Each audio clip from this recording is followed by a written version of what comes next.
ఏ యోగ్యత లేని నన్ను నీవు ప్రేమించినావు దేవా, ఏ అర్హత లేని నన్ను నీవు రక్షించినావు ప్రభు. సరే, మంచిది ప్రియా దేవుని బిడ్డలారా. ఈ మధ్యాహ్నపు వేళలో ఒక వాక్యాన్ని మనకు సుపరిచితమైన లేఖనమునే మీకు జ్ఞాపకం చేసి కొన్ని మాటలు మీకు తెలియపరచాలని ఆశపడుతూ ఉన్నాను. ప్రియులారా, మరి గడచిన మంగళవారపు దినమందు మనం ఒక వాక్య భాగాన్ని మీ అందరికీ జ్ఞాపకం చేశాను. జ్ఞాపకం ఉందా ఎవరికైనా? 144వ కీర్తన ఈనాటి ధ్యానము కొరకై 144వ కీర్తన 15వ చరణమును, అలాగే 33వ కీర్తన 12వ చరణమును, ఈ రెండు వాక్యాలు మనం చదువుకొని ముందుకు వెళదాం. ఇట్టి స్థితి కలిగిన వారు ధన్యులు, యెహోవా తమకు దేవుడు కాగల జనులు ధన్యులు. అలాగే 33వ కీర్తన 12వ చరణం కూడా చదవండి. యెహోవా తమకు దేవుడు కాగల జనులు ధన్యులు. ఈ మాట వినండి. ఆయన తనకు స్వాస్థ్యముగా ఏర్పరచుకొను జనులు ధన్యులు. స్తోత్రం చెప్తారు గట్టిగా చెప్పండి, హల్లెలూయా. ఈ వాక్యము ద్వారా ప్రభు మనందరితో మాటలాడునుగాక. ఆమేన్ చెప్పండి గట్టిగా, ఆమేన్. ప్రియులారా, ఈ చదవబడినటువంటి రెండు కీర్తనలు భక్తుడైనటువంటి దావీదు గారు వ్రాశారు. ఈ వ్రాయబడినటువంటి కీర్తనల రెండు వచనములలో ఇంచుమించుగా ఒకే భావముతో కూడినటువంటి మాటను మనం చూస్తాం. ఒకే భావము, ఒకే మాట, ఒకే ఆలోచన కలిగించే పదములను మనము చూస్తాం. అక్కడ మొట్టమొదటిగా ఏమంటున్నాడంటే, ఇట్టి స్థితి కలిగిన వారు. ఏ స్థితి అది అంటే, ప్రియులారా, దేవుడు తనకు, యెహోవా తమకు దేవుడు కాగలిగిన జనులు ధన్యులు. అంటే ఇట్టి స్థితి ఎవరిలోనైతే ఉంటుందో, ఎవరైతే కలిగి ఉంటారో, అట్టి స్థితి కలిగిన మనుష్యులు ధన్యులు. ఎట్టి స్థితి? ఎట్టి స్థితి అంటే మీకు అర్థం కావడానికి చెప్తాను. 1 కేజీ బంగారము ఎవరింటో అయితే ఉంటుందో వారు ధన్యులు. ఇట్టి స్థితి అంతేనా? లేకపోతే ఒక 10-20 ఎకరాలు పొలము కలిగో, కొన్ని కోట్ల రూపాయలు ధనము కలిగో ఉన్నటువంటి వారు, ఇట్టి స్థితి కలవారు ధన్యులని చెప్పక, యెహోవా ఎవరికైతే దేవుడుగా ఎంచుకొని జీవిస్తారో అట్టి స్థితి కలవారు ధన్యులు అన్నాడు. అని మరలా ఇంకొక మాట ఏమి చెప్తున్నాడంటే, యెహోవా తమకు దేవుడు కాగల జనులు ధన్యులే కాదని కాదు గాని అక్కడ ఏమంటున్నాడు చూడండి ఒక్కసారి 33వ కీర్తనలో ధన్యులు ఈ మాట వినండి, ఆయన తనకు ఎవరినైతే స్వాస్థ్యముగా ఎంచుకుంటారో ఎంచబడతారో వారు నిజమైన ధన్యులు. స్తోత్రం చెప్పండి గట్టిగా. హల్లెలూయా. మీకు అర్థమైందా ప్రియులారా? దేవుడు ఎవరికైతే దేవుడుగా ఉన్నారు అనుకుంటున్నారో వారు ధన్యులే. కానీ ఇంకొక చక్కని మాట ఏమని చెప్తున్నాడంటే, ఆయన తనకు స్వాస్థ్యముగా ఎవరినైతే ఏర్పాటు చేసుకుంటారో వారు ధన్యులు. అంటే మీకు అర్థం కావడానికి చెప్తున్నాను ప్రియులారా. ఇదిగో ఈయన మాకు దేవుడు, మా దేవుడు ప్రభువైన యేసుక్రీస్తుని నీవు చెప్పకమునుపే ప్రభువారు అంటాడు, ఇదిగో ఇతడు నా కుమారుడు, ఈమె నా కుమార్తె అని ఎవరినైతే దేవుడు ఏర్పాటు చేసుకుంటాడో వారు ధన్యులు. ఒక మాటలో మనము చెప్పగలిగితే, ఒక తండ్రికి ఒక కుమారుడు ఒక కుమార్తె ఉంటే కుమార్తె పొరపాటు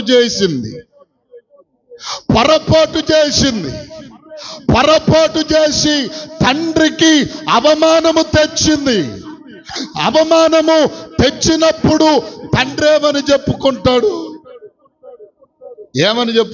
ఈ అమ్మాయి మాత్రం ఎక్కడికైనా వెళ్ళేం చెప్పుకుంటది, అమ్మాయి నువ్వెవరమ్మాయి అంటే, నేను ఫలాని ఆయన కొడుకునండి, లేకపోతే కుమార్తెనండి అని చెప్పుకుంటది. కానీ తండ్రి ఏం చేస్తాడో తెలుసా?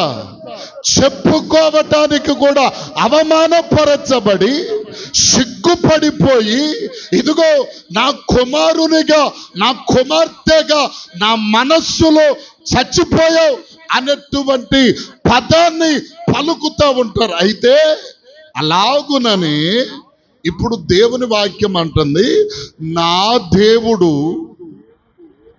ప్రభువైన యేసుక్రీస్తుని నీవు చెప్పుకునే కంటే కూడా నా కుమారుడు ఇతడు, నా కుమార్తె ఈమె. అలాగే మీకు ఒక మాటలో చెప్పాలంటే, మత్తయి సువార్తలో మనం చూడగలిగితే ప్రియులారా, యేసుక్రీస్తుని గురించి ఏమండి ప్రభువారు మాట్లాడుతూ ఏమని అంటాడు చూడండి. మనం ఈయన నా ప్రియ కుమారుడు. ఏమండి అధ్యాయం దేవుని యొక్క వాక్యంలో 3వ అధ్యాయం 17వ వచనం, ఇదిగో ఈయనే నా ప్రియ కుమారుడు. దేవునికి స్తోత్రం చెప్పండి గట్టిగా. ఇప్పుడు తండ్రి అయిన దేవుడు మాట్లాడుతూ చెబుతున్నాడు ఏమనంటే, ఇతడు ఈయనే నా ప్రియ కుమారుడు, ప్రియ కుమార్తె, వీరియందు నేను. ఎవరు చెప్పుకోవాలి ఇప్పుడు ఆ మాట? ఎవరు చెప్పుకోవాలి? చాలా మంది ప్రియులారు ఛీ పో అన్నప్పటికీ కూడా సిగ్గు లేకుండా దూరెటువంటి వారు ఉంటారు. దేవుడు అలాంటి స్థితి కలిగి ఉంటే ప్రియులారా, ఇప్పుడు దేవుడు అంటున్నటువంటి మాట, ఆయన తనకు ఎవరినైతే స్వాస్థ్యము అనగా అర్థమేమిటి అంటే కుమారులు కుమార్తెలు. అర్థం కావట్లా? దేవుని స్వాస్థ్యం అంటే అర్థం ఏంటి?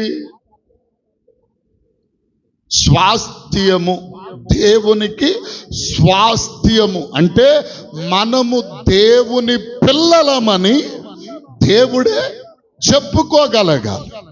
హల్లెలూయా చెప్పండి, హల్లెలూయా.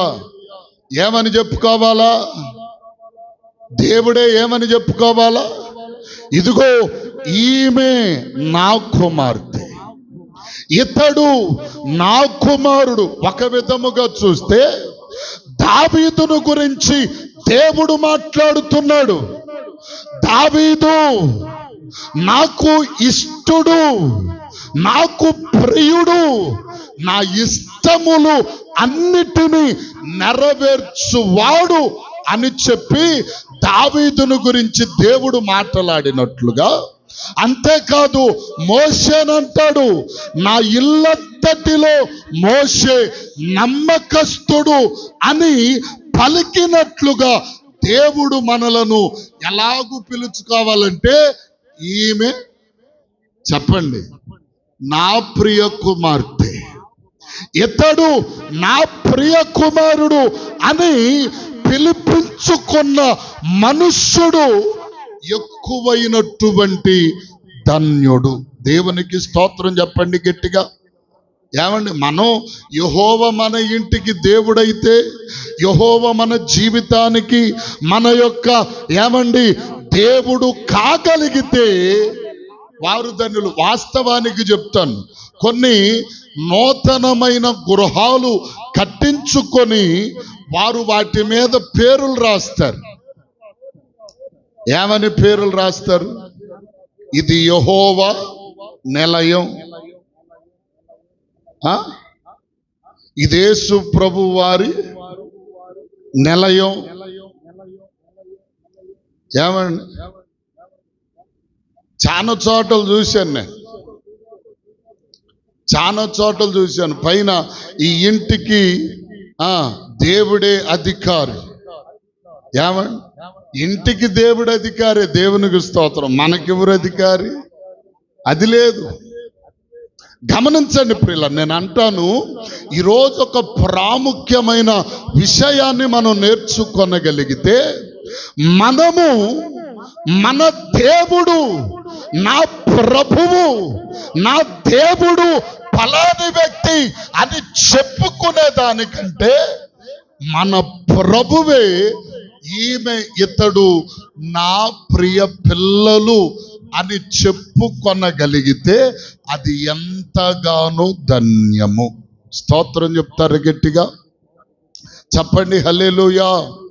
ఏమండి, ఇప్పుడు మనం ఆలోచన చేస్తే దేవుడు బైబిలు గ్రంథమందు పరిశీలనగా మనము చూస్తా ఉన్నప్పుడు ఏమండి, అనేక మంది ఇదిగో నా దేవుడు ఫలాని దేవుడని చెప్పుకున్న అనేక మంది భక్తులున్నారు.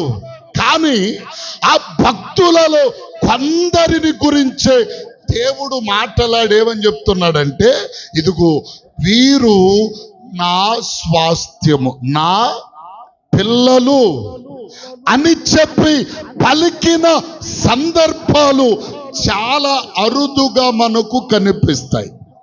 ఎందుకని ప్రియులారా? బైబిల్లో మనం చూడగలిగితే ఆదికాండము 28వ అధ్యాయంలోనికి రండి. ఒక్కసారి నేను కొన్ని మాటలు చూయించి ముందుకు వెళ్తాను. 28 ప్రియులారా,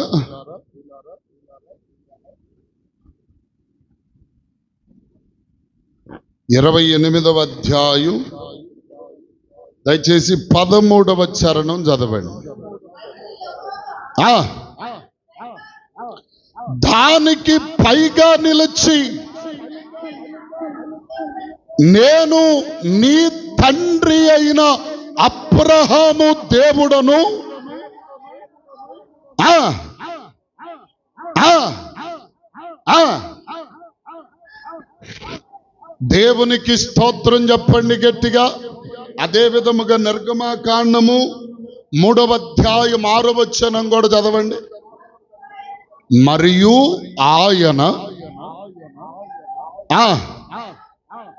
అబ్రహాము దేవుడను ఇస్సాకు దేవుడను యాకోబు దేవుడనని చెప్పగా చాలు. స్తోత్రం చెప్పండి గట్టిగా. ఇక్కడ దేవుడు మాట్లాడుతూ చెబుతున్నటువంటి అనేకమైన విషయాలు మనము చూస్తే, దేవుడే తనకు తానుగా కొంతమందికి పరిచయము చేసుకుంటూ మాట్లాడుతున్నాడేమని, నేను ఎవరినో తెలుసా? స్తోత్రం చెప్పండి ఒకసారి. నేను ఎవరినో నీకు తెలుసా అని చెప్పి మోషేతోను, ఏమండి, యాకోబుతోను, ఇస్సాకుతోను రకరకాలుగా దేవుడు మాట్లాడుతూ ఏమని చెప్తున్నాడు? నేను నీ తండ్రి అయిన, చెప్పండి, నీ తండ్రి అయిన అబ్రహాము దేవుడను, ఇస్సాకు దేవుడను, యాకోబు దేవుడను. అంటే దేవుడు ఏమని చెప్పుకున్నా? నేను ఎవరికి దేవుడనో చెప్పండి, నువ్వు తెలుసుకోవాలి. అలాగే ఇప్పుడు అదే దేవుడు మాట్లాడుతుంటున్నాడు, నేను నాకు స్వాస్థ్యముగా ఎవరినైతే ఏర్పాటు చేసుకుంటానో వారు ధన్యులు. ఇప్పుడు ఎవరిని ఏర్పాటు చేసుకున్నాడు దేవుడు స్వాస్థ్యంగా? అబ్రహామును, ఇస్సాకును, యాకోబును తనకు స్వాస్థ్యముగా ఎంచుకున్నాడు. కారణం ఏంటి? ఇక భూమి మీద మనుష్యులే లేనట్టు, ప్రపంచములో ప్రజలు ఇకెవ్వరు మనుష్యులు కానట్టుగా దేవుడు కొందరినే ఎందుకు ఎంచుకున్నట్టు? ఏమండి, ఇప్పుడు సపోజ్ ఒక మాటలో మనం చెప్పుకోగలగాలంటే, ఇప్పుడు ముఖ్యమంత్రి గారు వచ్చాడు ఎక్కడికి? సపోజ్ మా ఇంటికి వచ్చాడు. నేనెవరినో ఆయనకి తెలియదు. ముఖ్యమంత్రి గారు నా దగ్గరకు వచ్చాడు. వచ్చి, పాస్టర్ గారు బాగున్నారా, అన్ని మంచిగా మంచి చెడ్డలు మాట్లాడి, ఏమండి ఏమన్నా కొరతలు ఉన్నాయా, ఇబ్బందులు ఉన్నాయా, ఏమన్నా శ్రమలు ఉన్నాయా, బాధలు ఉన్నాయా అని అంటే, మొత్తం పోసు కూర్చున్నట్టయ్యా, నాకు ఇట్లా ఉంది, పరిస్థితి ఇట్లా ఉందంటే, ఆయన కొంత ఒక 10 లక్షల ఆస్తి ఇచ్చి వెళ్ళాడు అనుకుందాం. ఒక 10 లక్షలు. ఇప్పుడు మీలో ఏమనుకుంటారు? ఏందమ్మా ఇది ఒక పెద్ద సంబడం ఉంది, ఇదే ఏంది, ఇక పాస్టర్ గారు ఒక్కడే మనిషి ఈ ఊళ్ళో, ఇక ఎవరు లేరా? అవునా? యానమ్మ గారు అంతేనా గారు? అన్నమ్మ గారు ముందే అనుకుంటుంది, పొయ్యి కాడు కూర్చోడు. ఏంది ఈ సంబడం? పేదలు ఇంకెవరు లేరా ఏంటి? ఆయన ఒక్కడే పేదోడైనట్టు, ఆయన ఒక్కడికే ప్రాబ్లం ఉన్నట్టు, ఆయన ఒక్కడే ఇబ్బంది పడుతున్నట్టు ఆయన దగ్గరికి వచ్చి ఇక మిగతా వారిని పట్టించుకోకపోతే ఏమనుకుంటారు? ఎవరిలోనైనా సహజంగా ఆలోచన అనేటువంటిది కలుగుతుంది. స్తోత్రం కలుగునుగాక. ఇప్పుడు అదే భావనతో మనం ఆలోచన చేస్తే, లోకములో మనుష్యులు ఎవ్వరు లేనట్టు, ఏ మనుష్యుడే కానట్టు దేవుడు ఎవరిని అనుకున్నాడు? అబ్రహామును, ఇస్సాకును, యాకోబును దేవుడు ఎన్నుకొని ఆయన అంటున్నాడు, నేను ఎవరినో తెలుసా? నేను ఎవరినంటే అబ్రహాము, ఇస్సాకు, యాకోబులకు దేవుడను అని మోషేతో చెప్తున్నాడు. నేను నీ తండ్రి అయిన అబ్రహాము దేవుడు. ప్రత్యేకంగా ఒక్కొక్కరిని విడమరిచి దేవుడు మాట్లాడుతున్నాడు. ఏమంటున్నాడు చదవమ్మా. మరియు ఆయన నేను నీ తండ్రి దేవుడను, అబ్రహాము దేవుడను, ఇస్సాకుకు దేవుడను, యాకోబుకు కూడా దేవుణ్ణి. వీళ్ళ ముగ్గురికి నేనే దేవుణ్ణి అనేని చెప్పక దేవుడేమని చెప్తున్నాడు? అబ్రహాము దేవుడను నేనే, ఇస్సాకు దేవుడను నేనే, యాకోబునకు కూడా దేవుడను నేనే. ఎందుకింత పర్టిక్యులర్ గా ఎందుకు మాట్లాడుతున్నాడు దేవుడు? ఎందుకు మాట్లాడుతున్నాడు? ప్రపంచములున్న ప్రజలందరికీ ఆయన కాదా దేవుడు? ఏమండి?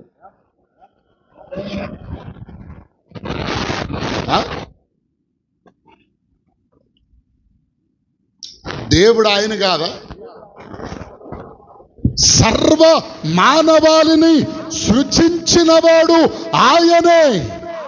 సర్వ సృష్టికి నిర్మాణకుడు ఆయనే అయినప్పుడు ఏమండి మరి కొంతమందికే దేవుడు ఎందుకయ్యాడు ఆయనంటే, అందరికీ దేవుడు ఆయనే.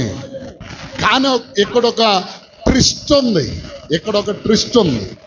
కొంతమందిని నా బిడ్డలు నేను వారికి దేవుడనని చెప్పుకోవడానికి దేవుడే సంకోచించేటట్లుగా కొంతమంది ఉన్నారు. కానీ కొంతమంది దేవుడు ఇదిగో ఆయనే నా ప్రజలు వీరు అని చెప్పుకోవడానికి ఏమాత్రము సిగ్గుపడలేదు.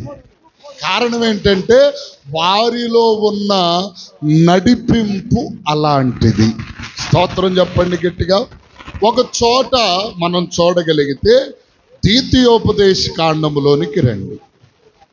ద్వితీయోపదేశ కాండములో 6వ అధ్యాయమా 7:26 7వ అధ్యాయం 6వ వచనం చదవండి. ప్రతిష్ఠిత జనము భూమి మీదనున్న సమస్త జనముల కంటే నిన్ను ఎక్కువగా ఎంచాడు. స్వకీయ జనముగా మీరు సర్వజనముల కంటే విస్తార జనమని ఏర్పరచుకునేందుకు దేవుడు మనలను ఏర్పరచుకున్నందుకు సర్వజనముల కంటే విస్తార జనమని మిమ్ములను ప్రేమించి ఏర్పాటు చేసుకొనలేదంటే మీరు సర్వజనముల కంటే లెక్కకు తక్కువే కదా అంటాడ. మీరు సర్వజనముల కంటే తక్కువే కదా, లేకపోతే పెద్ద బలము కలిగిన వాళ్ళ కాదే, అందము కలిగిన వాళ్ళ కాదే, ఇదిగో ప్రియులారా ఆస్తి పాస్తులు కలిగిన వారా కాదే. అయినప్పటికీ దేవుడు మనలను స్వకీయ జనముగా ఏర్పరచుకున్నప్పుడు మనం ఎలా జీవించాలి? ఏమండి, మనం ఆయన ఎదుట ఎలాగూ జీవించాలి? నమ్మకంగా, యథార్థతతో, ఏమండి భక్తితో దేవునికి ఇష్టలుగా మనము జీవించాలి. కానీ కొందరు ఏం చేస్తున్నారంటే వారి యథార్థత, వారి భక్తి, వారి నడిపింపు అంతయు కూడా దేవునికి వ్యతిరేకముగా చెప్పరే, చేసుకుంటున్నారు. వాస్తవానికి ఒక మాట చెప్తాను. బైబిల్లో యేసు ప్రభుని వెంబడించిన శిష్యులు ఎంతమంది అండి చెప్పండి?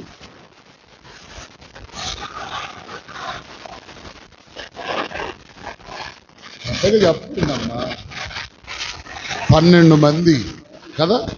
12 మందిలో ఏమండి 11 మందిని దేవుడు తన శిష్యులుగా ఎంచుకున్నాడు. ఒకరిని ఏం చేశాడు చెప్పండి? ఒకరిని ఏం చేశాడు? అపోస్తలుడైన పేతురు, అపోస్తలుడైన యోహాను, అపోస్తలుడైన యాకోబు, అపోస్తలుడైన ఏమండి లాగు పేర్లు పెట్టుకుంటూ వచ్చాడు. పౌలు, పేతురు, సీమోను, ఇలాగు పెట్టుకుంటూ వచ్చాడు. మరి వారిలో ఉన్నటువంటి ఇస్కరియోతు యోధ అపోస్తలుడైన ఇస్కరియోతు యోధానా?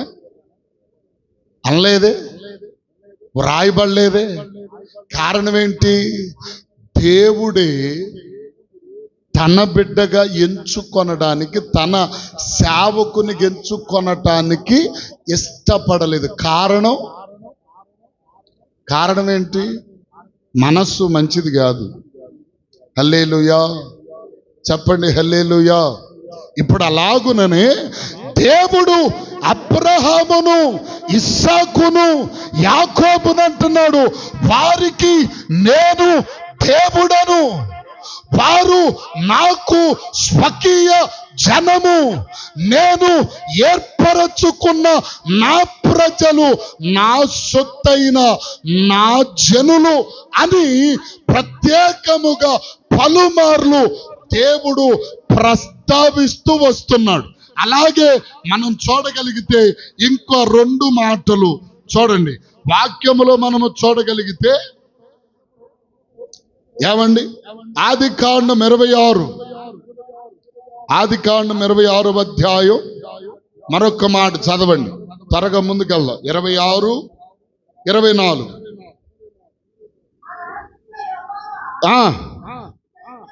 ప్రత్యక్షమై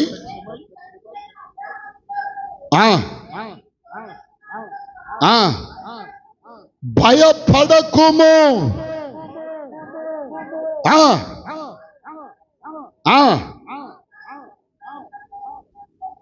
దేవునికి స్తోత్రం చెప్పండి, గట్టిగా చెప్పండి. ఇక్కడ ఎవరితో అంటున్నాడు? ఇస్సాకుతో. ఇస్సాకు, నేను నీ తండ్రి అయిన అబ్రహాము దేవుడను. ఏమండి, అదే ఆ నిర్గమాకాండం 3:16లో కూడా, నిర్గమాకాండం 3వ అధ్యాయం 16 వచ్చును.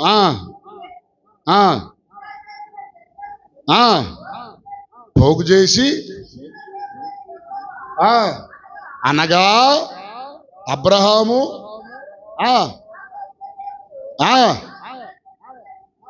దేవునికి స్తోత్రం చెప్పండి గట్టిగా. పదే దేవుడు మాట్లాడుతుంటున్నాడు, నేను అబ్రహాము దేవుడను, ఇస్సాకుకు దేవుడను, యాకోబునకు దేవుడను. ఎందుకు చెప్తున్నాడు? పదే దేవుడు చెప్పుకొనుటలో కొన్ని ప్రాముఖ్యమైన విధానములను మనం చూడగలుగుతాం. ఇప్పుడు ఫర్ ఎగ్జాంపుల్గా ఆ 3 వ్యక్తులలో ప్రప్రథముడు ఇదిగో అబ్రహామును మనం చూస్తే, ఇదిగో అబ్రహామును గురించి దేవుడు అంటాడు, నేను అబ్రహాము దేవుడను. ఏమండి, ఇప్పుడు 28, 26, 24లో చూసాం, నేను నీ తండ్రి అయిన అబ్రహాము దేవుడను. అబ్రహామును మాట్లాడుతూ దేవుడు అంటాడు, నేను అబ్రహామునకు దేవుడను. ఎందుకంటే నేను అతనిని నా స్వాస్థ్యముగా ఏర్పాటు చేసుకున్నాను. ఎవరిని? అబ్రహామును. ఆ టైంలో చాలా మంది ఉన్నారు. అబ్రహాము వెంట లోతున్నాడు. ఏమండి, అబ్రహాము ఇంట్లోనే చాలా మంది ఉన్నారు. అబ్రహాము తర్వాత వచ్చిన వారు ఉన్నారు. వీరందరినీ అక్కడ ప్రక్కన పెట్టి దేవుడు అంటాడు, నేను అబ్రహాము దేవుడను. స్తోత్రం చెప్పండి గట్టిగా. ఇప్పుడు అబ్రహాము యొక్క జీవిత విధానమును మనం చూస్తే దేవుడు పదే పదే నేను అబ్రహాము దేవుడనని ఎందుకు చెప్పుకుంటున్నాడో కొంచెము మనం ముందుకు వెళ్ళి చూడగలిగితే, ప్రియులారా, అబ్రహాము దేవుడనని దేవుడు చెప్పుకొనుటలో ముఖ్య ఉద్దేశములను మనం చూడగలిగితే త్వరగా నేను 2-3 మాటలు చెప్తాను. చూడండి, దేవుని యొక్క వాక్యంలో మనం చూడగలిగితే ప్రియులారా, మొట్టమొదటిగా ఆదికాండం. దేవుడు ఎందుకు నేను అబ్రహాము దేవుడనని చెప్పుకున్నాడు అంటే, మొట్టమొదటిగా 12వ అధ్యాయం ఆదికాండం మొదటి వచనం చదవండి.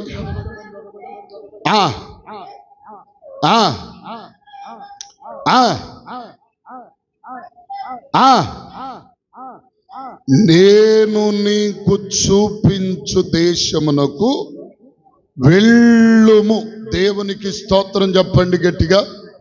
ఇప్పుడు దేవుడు అబ్రహామును అప్రథమముగా పిలచినప్పుడు, అబ్రహామును దేవుడు పిలచి అంటున్నటువంటి మాట, అబ్రామా, నీవు నీ దేశమును, నీ బంధువులను, ఇదిగో నీ స్వదేశమును విడచిపెట్టి నేను చూపించు దేశమునకు వెళ్ళమని దేవుడు చెప్పాడు.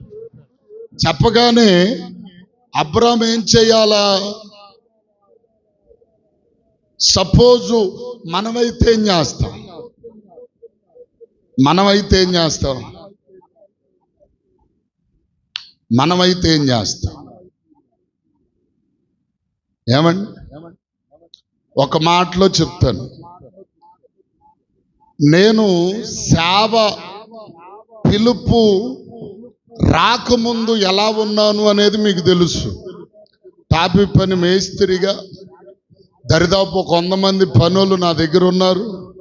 పని చేయించుకుంటూ ఎప్పుడు 24 గంటలు జేబులో మంచి జంజామాతం డబ్బు, సాయంత్రానికి చొక్కా ముక్క అన్ని, అబ్బో వ్యవహారం తేడాగుండేది పరిస్థితి. సరే, ఎప్పుడైతే దేవుడు దర్శించి పిలిచాడో, పిలిచినప్పుడు ఏమండి, మన మందిరంలో కానుకలు ఎంతో తెలుసా? అప్పుడు కానుకలు ఎంతో తెలుసా? 60 నుండి 80 రూపాయలు. ఎక్కువగా వస్తే ఎంత చెప్పరే?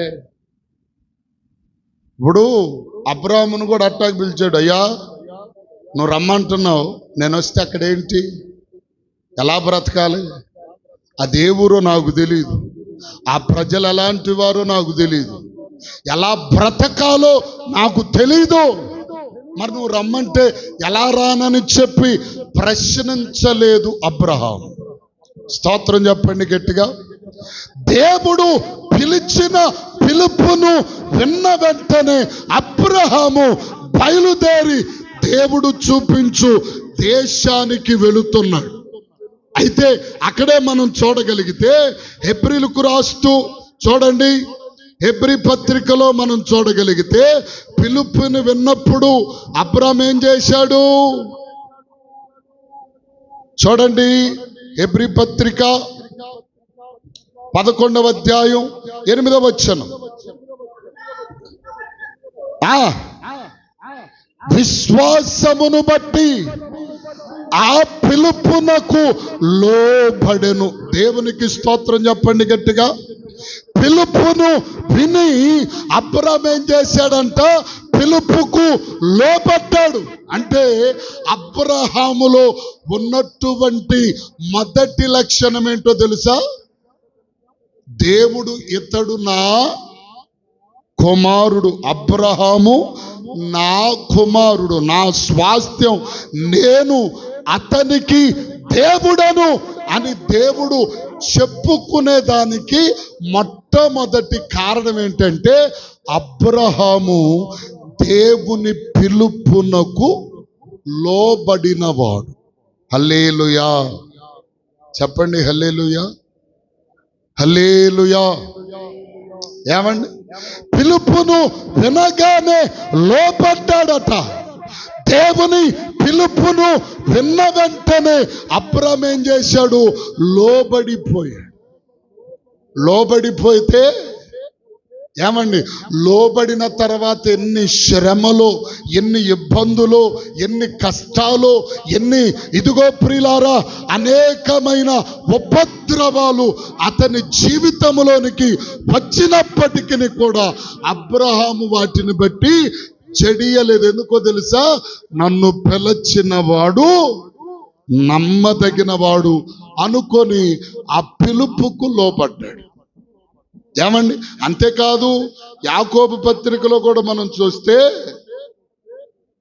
ఏమండి, పిలుపును విని ఎందుకు లోబడ్డాడు? దేవుని యొక్క వాక్యములో యాకోబు పత్రిక ఏమండి 2వ అధ్యాయం 23వ చరణం చదవండి.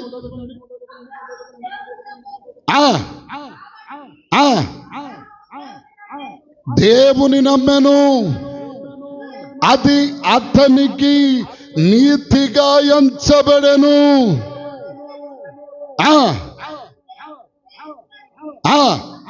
అతనికి పేరు కలిగింది. స్తోత్రం కలుగునుగా. అంటే పిలుపును వినగానే లోబడిపోయాడు. ఏమండి, ఈరోజు వాక్యమును మనం ఆలోచన చేస్తే ఈరోజు అనేకులు దేవుని మాటను వింటున్నారు, దేవుని పిలుపును వింటున్నారు. పిలుపుకు ఎవరైనా లోబడుతున్నారా? లోబడుతున్నారు. వాస్తవానికి లోబడటం అంటే ఒక మాటలో చెప్తాను. ఇప్పుడు దేవుడు పిలిచాడు. పిలిచేది ఎప్పుడెప్పుడు పిలుస్తాడో తెలుసా? మనిషి ఆఖరి గడియలలో ఒకసారి పిలుస్తాడు. అయ్యా నీ టైం చెప్పరే, నీ టైం అయిపోయింది. రానంగానే మనం ఏం చేయాలి? వెళ్ళిపోవాలి. కాదు నేను కాసేపు ఉండొస్తానుండో అంటావా? రవ్వా ఇంక 2 రోజులు అయ్యా, 4 రోజులు అయ్యా, ఇంకా 4 సంవత్సరాలు అయ్యా, ఉండటానికి అర్హుడవు కాదు. పిలిస్తే ఖచ్చితంగా వెళ్ళిపోవాలి. లోబడిపోయినట్టు. అది ఖచ్చితంగా ఎవడైనా లోబడాల్సిందే. అది ఉన్నవాడా, ధనికుడా, లేనివాడా, అందం కలిగినవాడా, అందం లేనివాడా, ఇవన్నీ జాంతన్నాయి, పక్కన పెట్టు. రెండవదిగా దేవుడు మన తప్పులు, మన పరిస్థితులు, మన దుర్మార్గత ఎక్కువైపోయినప్పుడు లోకంలో ఏమండి, దేవుడు మార్పు చెందమని ఒక అవకాశం, ఒక పిలుపిస్తాడు. ఆ పిలుపిచ్చినప్పుడు ఆ పిలుపును మనం ఏం చేయాలి? విని లోబడాలి. లోబడాలా లేదా? లోబడాలి. కానీ కొంతమంది ఏం చేస్తారు తెలుసా? మారినట్టే యాసం. ఏంటది? అది యాసం వేస్తారు. అబ్బో నిజమే. కొంతమంది నోటి మీద ఏలేసు అమ్మో అనుకుంటారే. ఎట్టా? నోటి మీద ఏలేసుకున్నట్టు. ఇట్లాగే ఒక మాట చెప్తాను. ఒంగోలు ప్రాంతంలో పాలన ఉన్నాడు, తెలుసు కదా మీకు. ఎఫ్తా మినిస్ట్రీస్ వ్యవస్థాపకులు పాలన్న గారు మన దగ్గర మీటింగ్స్కి వచ్చిన ఆయన. తెలీదా మీకు? తెలుసు కదా. ఆయన దగ్గరికి ఒక వ్యక్తి వచ్చాడు. కడుపులో క్యాన్సర్ గడ్డలు ఇచ్చిందట. డాక్టర్ దగ్గర చూపించారు. అయ్యా నీ టైం అయిపోయింది, పని అయిపోయింది, ఏసు రక్తమే జయం ఆమె అన్నాడంట. అంటే సరే ఏం చెయ్యాలో ఏం దిక్కుతోచగా అప్పటి వరకు సిగరెట్లు, మందు, కళ్ళు గిల్లు భయంకరంగా తాగేవాడంట. ఆ మార్గాన్ని పాస్టర్ గారు వెళ్తుంటే పాస్టర్ గారు అంటే అనేవాడంట. కళ్ళు కాంపౌండ్ దగ్గర ఉంటానే, బ్రాందీ షాప్ కాడ ఉంటానే, సిగరెట్ కాల్చుకుండానే బాగున్నారా అని చెప్పి అనేవాడట. సరే బాగుంది. ఎప్పుడైతే ఈ దుర్మార్గత విస్తరించిందో దేవుడు ఏం చేశాడు, కడుపులో గడ్డ పెట్టాడు. గడ్డ పెట్టిన తర్వాత కొవ్వు అంతా ఏమైపోయింది చెప్పరే? కొవ్వు అంతా ఏమైంది? కొవ్వు అంతా కరిగిపోయింది. కరిగిపోయి ఒకరోజు మెల్లిగా ఊక్కుంటూ నడిచి వెళ్తున్నాడంట. ఏంది ఈడేననుకుంటా అని చెప్పి బండి ఆపాడు పాస్టర్ గారు. బండి ఆపితే అయ్యా అని అంటే అయ్యా బాగున్నారా పాస్టర్ గారు, ఎప్పుడు దాకా పాస్టర్ గారు అనేవాడంట. ఇప్పుడు అయ్యా పాస్టర్ గారు బాగున్నారా, ఏందరే ఏదో మాటలో తేడా వచ్చింది అనుకున్నాడంట. అనుకునేసరికి ఏమైంది, మొన్నటిదాకా బాగానున్నావుగా, దుండు మొక్కలాగా ఉన్నావు, ఎట్టయిపోయావేంటి అని చెప్పంటే పాస్టర్ గారు క్యాన్సర్ గడ్డ ఉందన్నాడు పాస్టర్ గారు కడుపులో అని అన్నాడట. అంటే ఈయన పాపి తెలిసి అయ్యా నువ్వు అట్లా ఉండటం కాదు, దేవుడు నయం చేస్తాడు, స్వస్థపరుస్తాడు, కాబట్టి నువ్వు మందిరానికి రా, దేవుని సన్నిధిలో ప్రార్థన చేసుకో, దేవుడు నీకు మంచి ఆరోగ్యం ఇస్తాడు అని చెప్పి దైవజనుడు చెప్పాడు.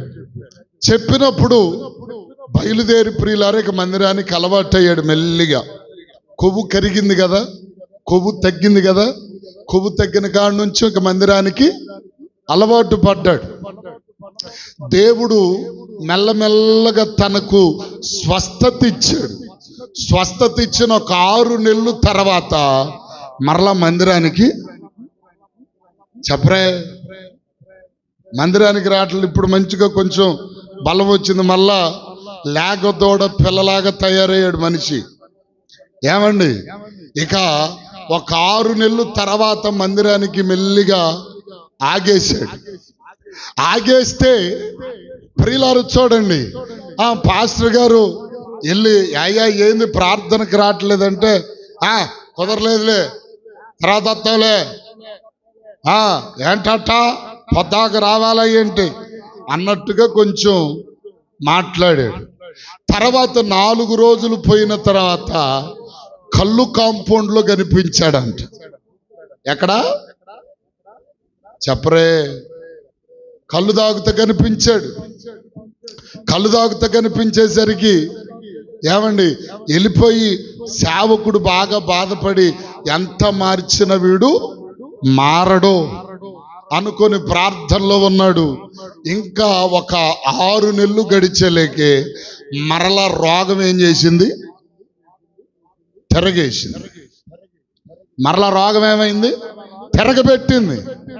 తిరగబెట్టిన తర్వాత మళ్ళా పాస్టర్ గారు వచ్చాడంట, పక్కబో పక్కబో అని చెప్పి గదుకొని పనికి మళ్ళడా నీకు అవసరమైనప్పుడేమో చెప్పరే పాస్టరా, నీకు అవసరమైనప్పుడేమో దేవుడా, అవసరం లేనప్పుడేమో కళ్ళు షాపులు బ్రాందీ షాపులు నోరు మూసుకొని పో అని అన్నాడంట. మొన్న ఈ మధ్యనే చచ్చిపోయాడు. అర్థమవుతుందా?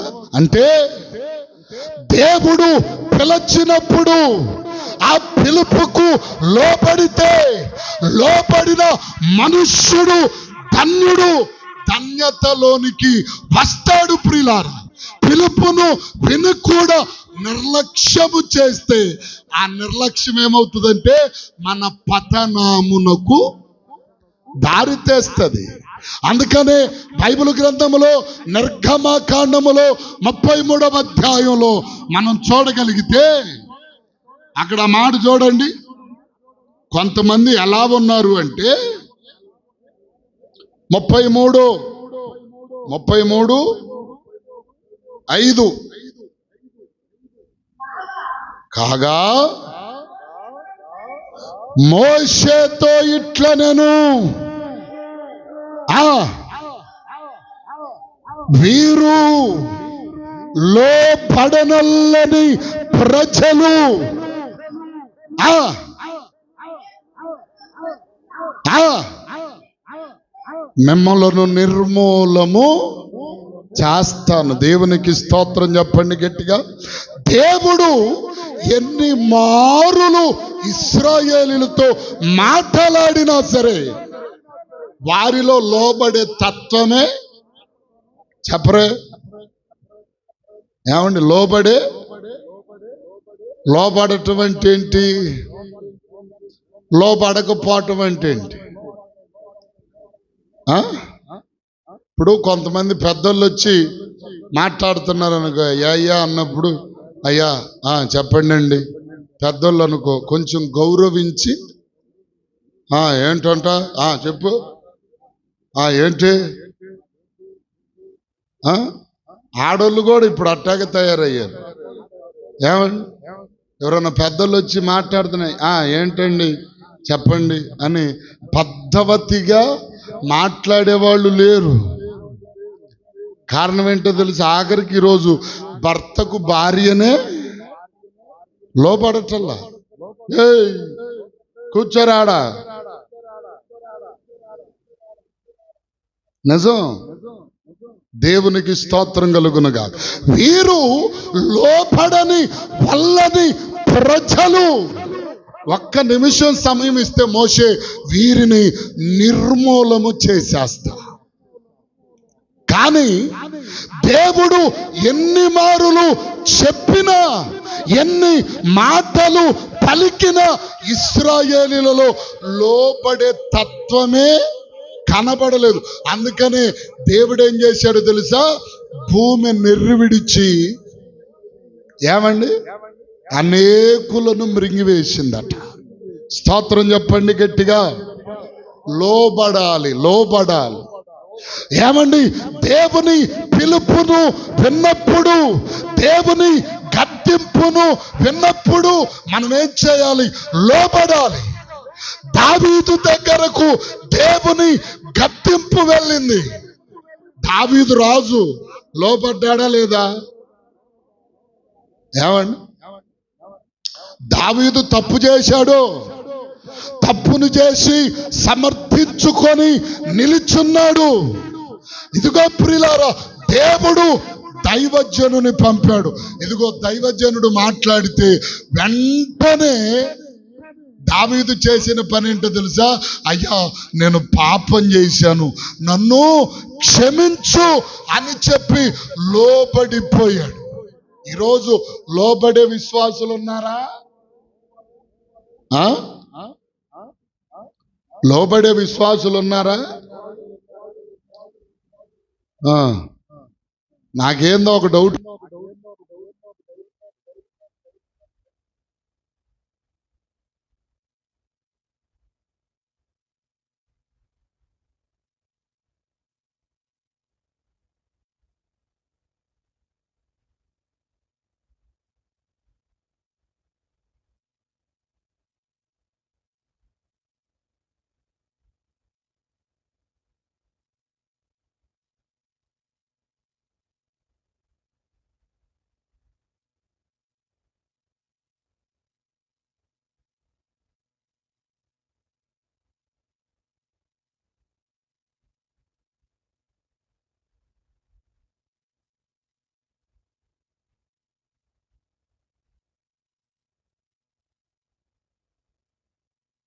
నిద్రలో ఏమండి ఎవరి కోసం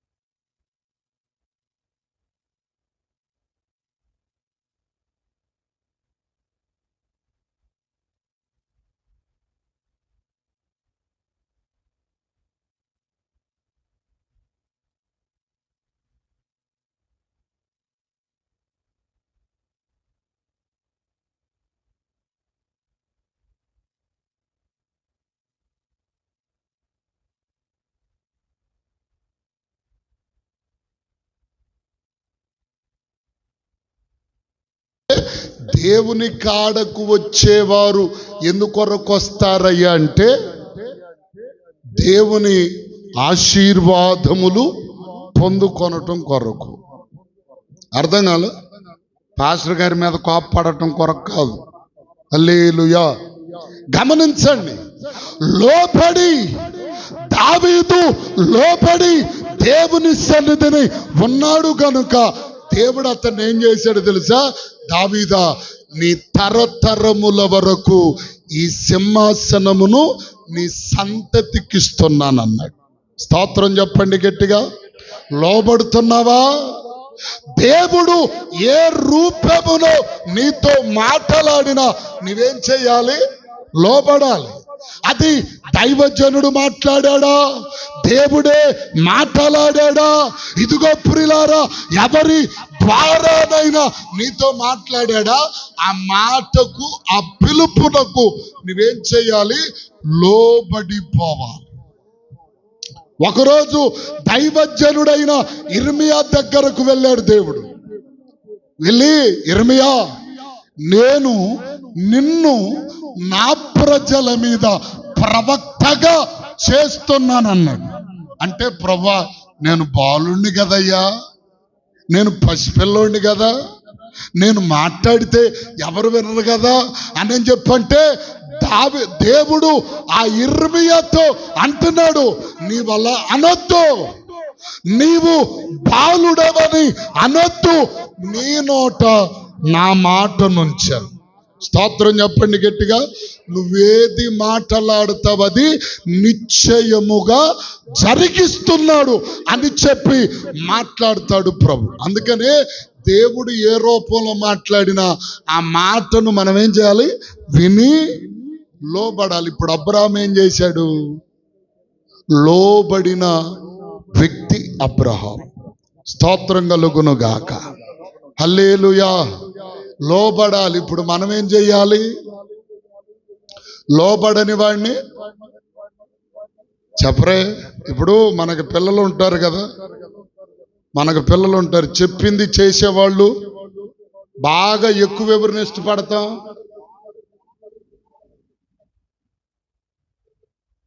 ఎవరిని ఎక్కువ ఇష్టపడతాం? ఏంది పద్య చెబుతా అనేవాడిని ఇష్టపడతామా? పద్య చెబుతావేంటి?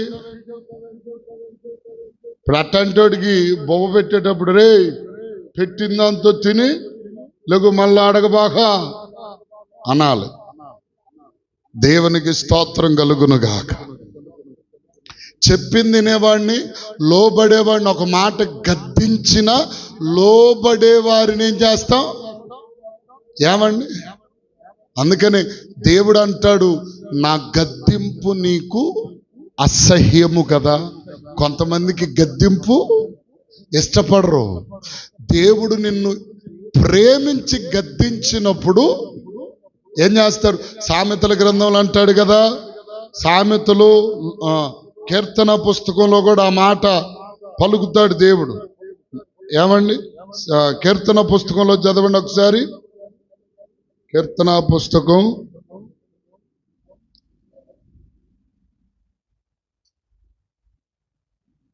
'దిద్దుబాటు నీకు అసహ్యము కదా. ఏమండి?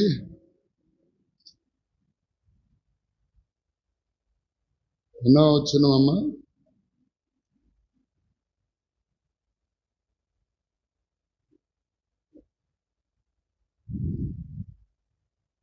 నాలుగవ అధ్యాయంలో అనుకుంటున్నది.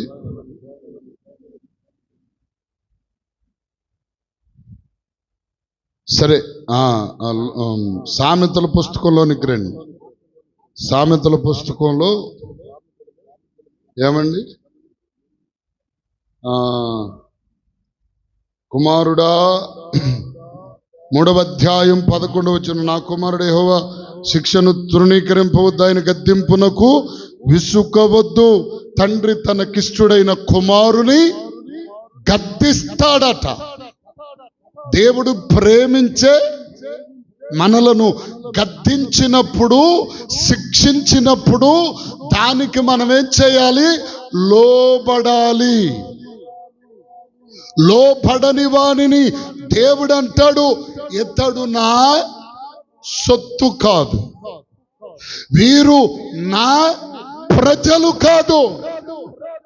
లోబడ్డాడు గనుకనే అబ్రహామును దేవుడు అంటాడు, ఇదిగో నేను నీ తండ్రి దేవుడను.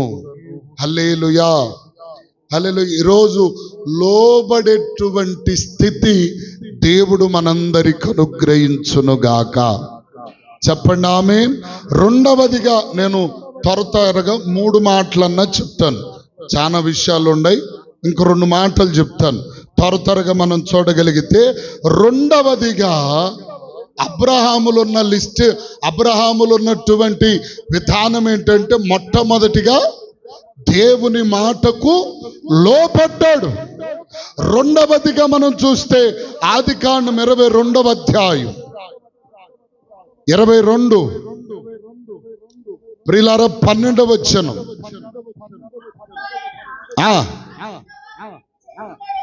చేయి వేయకుము, అతనిని ఏమీ చేయవద్దు, నీ కుమారుని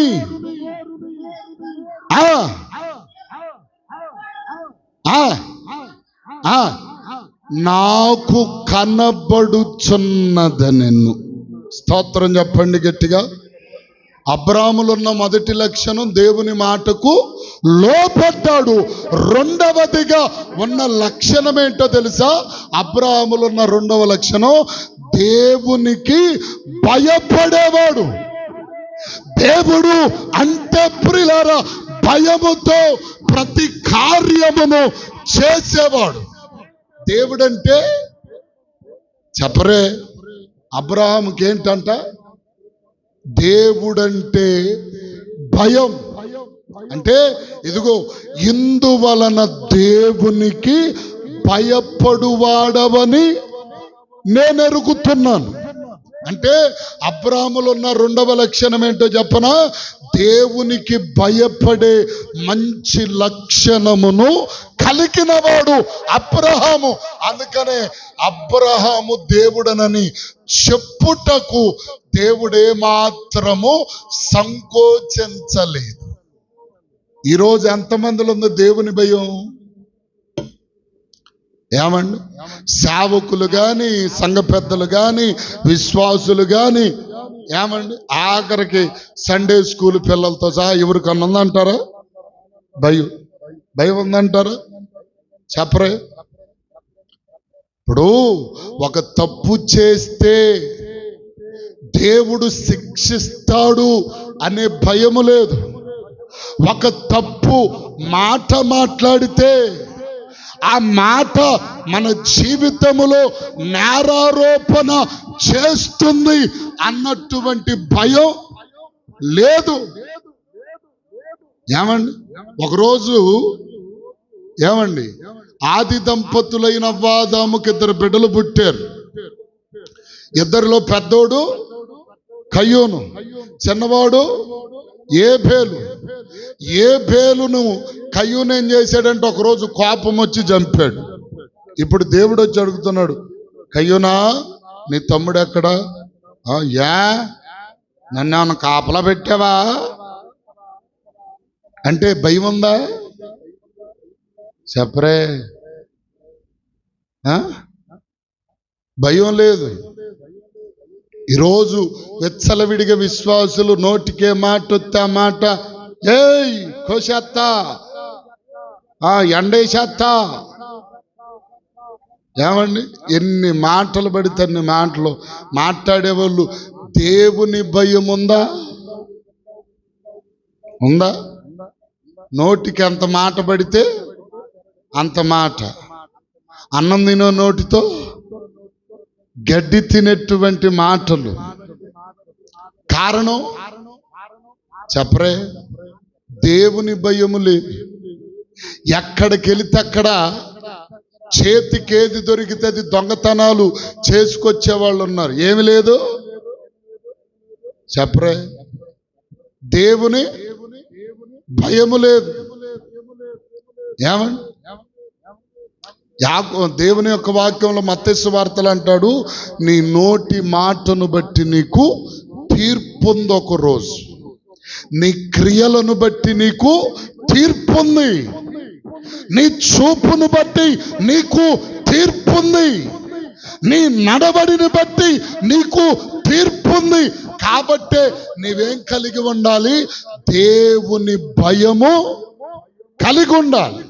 ఈరోజు సంఘస్థులలోనేమి, సంఘ బిడ్డలలోనేమి, దైవ జనులలోనేమి ఎవ్వరిలో చాలా అరుదుగా కనబడేటువంటిది ఏమిటంటే దేవుని భయం లేదు. నిజమండి. దేవుని భయం ఉంటే, దేవుని భయం అనేటువంటిది మన జీవితాలలో కలిగి ఉంటే, ఇదిగో ప్రియులారా, దేవుడు చెప్పినదే మనము చేయగలుగుతాం. దేవుడు చెప్పనిది ఏదియు చెప్పరే. దేవుడు చాలా విషయాలు చెప్పాడు బైబిల్లో. ఏమండి, నీవు దేవుని భయము కలిగి ఉంటే నువ్వెలా ఉండాలి, నీవు దేవుని భయము నీ జీవితములు ఉంటే నీవెలా ఉండాలని దేవుడు చెప్పాడు. కానీ చాలా మంది ఏమి లేదు, ఈరోజు దేవుని భయం లేదు. అందుకనే ఒక్క మాట చూడండి, దేవుని భయం కలిగిన వాళ్ళు ఎలా ఉండాలి. పేతురు మొదటి పత్రిక 2వ అధ్యాయం 17వ వచనం, అందరినీ సన్మానించుడి, ఆ ఆ ఆ ఆ ఆ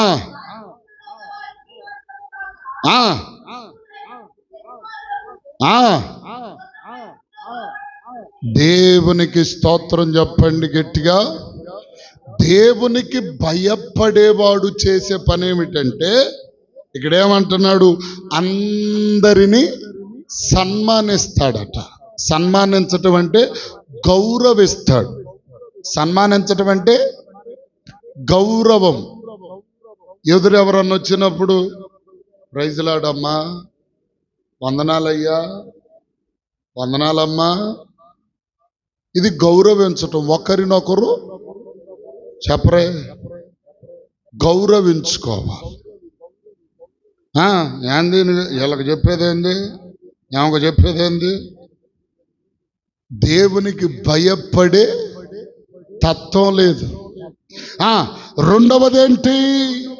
ప్రేమిస్తారు అందరినీ. దేవునికి భయపడే వ్యక్తి ఏం చేస్తాడు? అందరినీ ఒకే రీతిగా ప్రేమిస్తారు. అది స్త్రీ అవని, పురుషుడవని, అందరిని ఏం చేయాలి చెప్పరే? ప్రేమించాలి. అంతేకాదు, ఇంకేం చేయాలి? ఏమండి, రాజులను సన్మానింపాలి. పనివారులారా, మంచివారును సాత్వికులైన వారికి మాత్రము కాక ముష్కరులైన మీ యజమానులకు కూడా పూర్ణ భయముతోను మీరు లోబడి ఉండాలి. హల్లెలూయా. భయపడే వ్యక్తి చేసే పనులు ఇవి. ఇంకా చాలా ఉన్నాయి. ఏమండి, ఇంకా పత్రికల్లోనే రాస్తూ, మా గలతీలకు రాసిన పత్రికలో, ఏమండి, మీరు భయము కలిగి ఉన్న వారైతే ఎలా ఉండకూడదు? శరీర క్రియలు స్పష్టమై ఉన్నవి.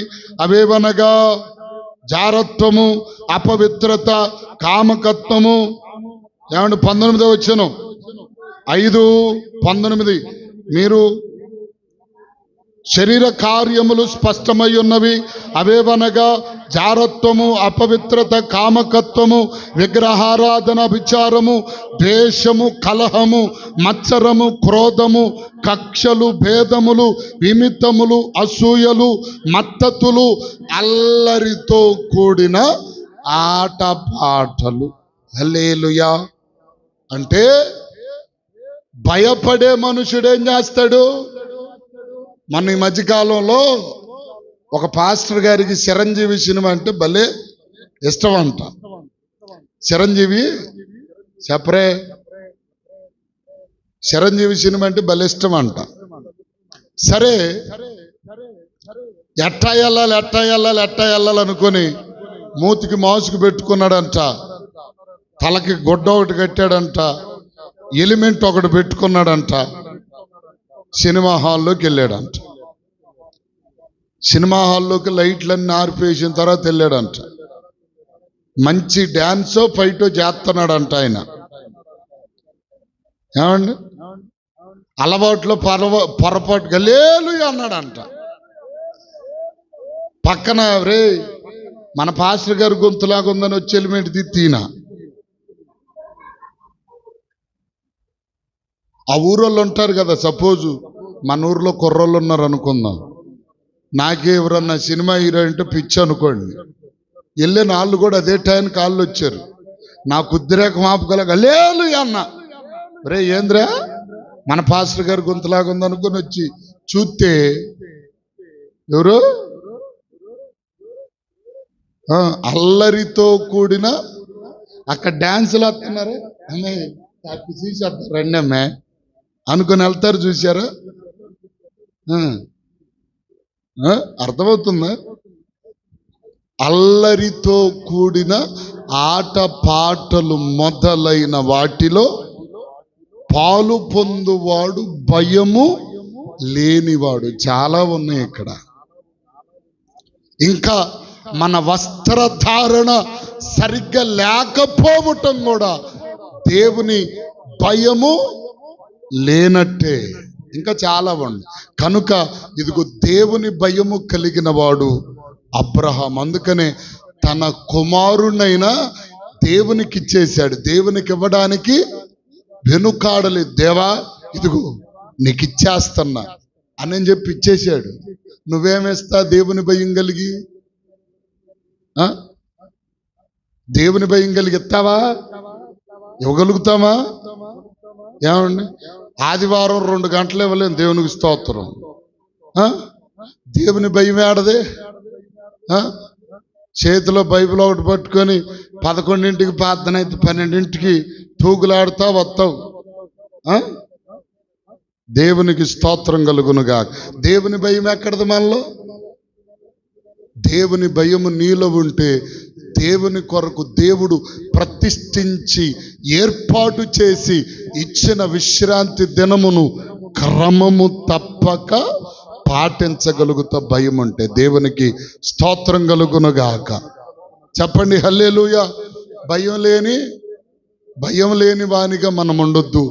భయము కలిగిన వారిని దేవుడు అంటాడు, వీరు నా సొత్తు. ఇతడు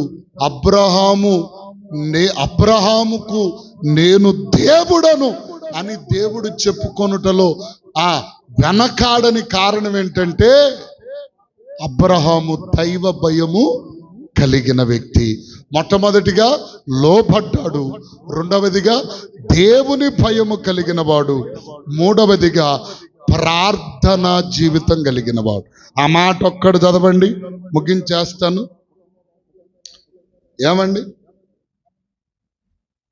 చూడండి 12వ అధ్యాయం 8వ వచనం, ఆదికాండం 12:8.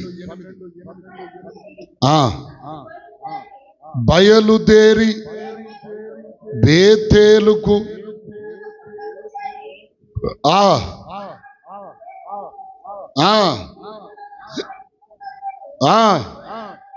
గుడారము వేసి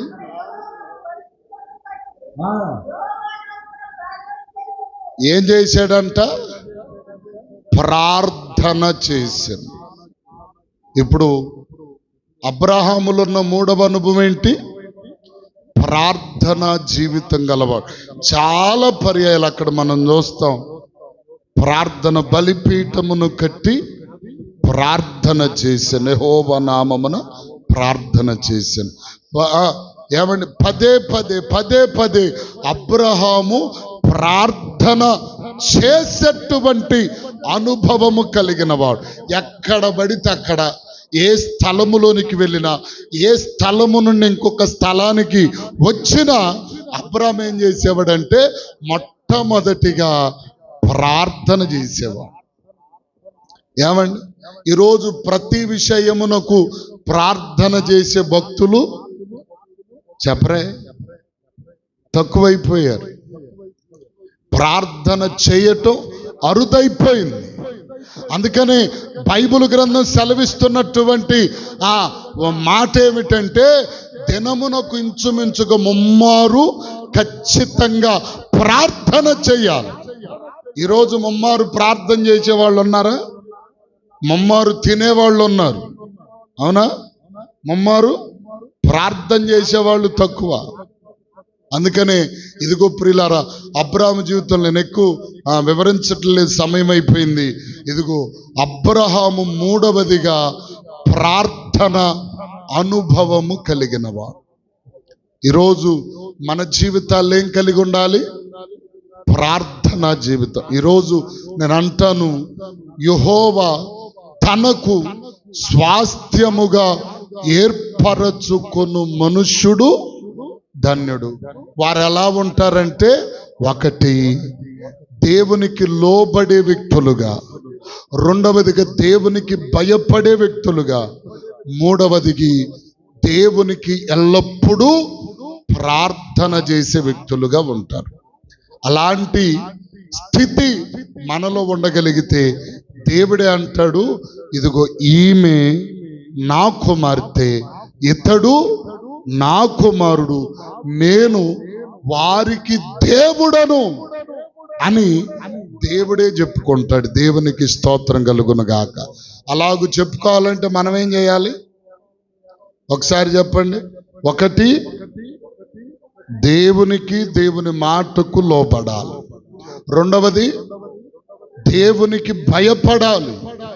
మూడవది, దేవుని సన్నిధిని ఎల్లప్పుడూ ప్రార్థన చెయ్యాలి. ఈ మూడు అనుభవాలు మనం చేయగలగాలి. ఇంకా అబ్రాహాములో చాలా ఇంకా అనుభవాలు ఉన్నాయి.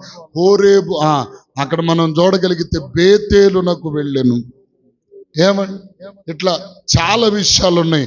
దేవుని చిత్తమైతే మరొక సమయంలో మనం మాట్లాడుకుందాం.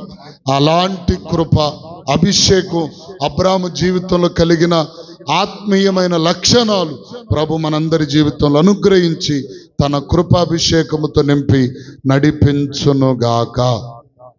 ఆమేన్. అందరూ ప్రియులారా, కానుకల సమర్పణ